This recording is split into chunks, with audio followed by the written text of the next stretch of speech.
Hey, I am back with Tyler Foote, and I wanted to kind of focus on one specific kind of thing that I heard you talk about in a previous video, and just wanted to focus on that a little bit more because it's a theory about photography that I've thought a lot about, and I actually heard a couple other people talk about, but I don't think it's talked about quite as much.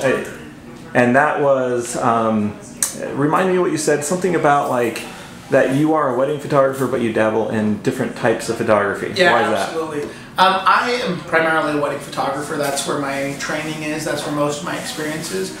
But I try to learn as much as I can about every other type of photography possible, just because I feel that it helps me learn about wedding photography. If I learn more about architecture or about real estate photography, if I'm in a very interesting building shooting a wedding, I'm much more prepared had I not learned about that. As I learn about lighting for still life, I can use that for lighting a couple. So. And I've heard a few photographers talk about the benefits of wedding photography in the other way around, which is a great wedding photographer will be successful at many other types of photography as well. Yeah, I'd absolutely agree with that.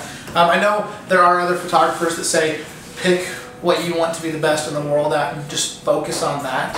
I think there's definitely some strength. The concept is still valid, but you still need to realize that the way to get there is by but if I just only focus on weddings and posing and that aspect of it, and next thing I know I'm at the Grand Canyon shooting a wedding, which I've done many times, and I've never learned anything about landscape photography.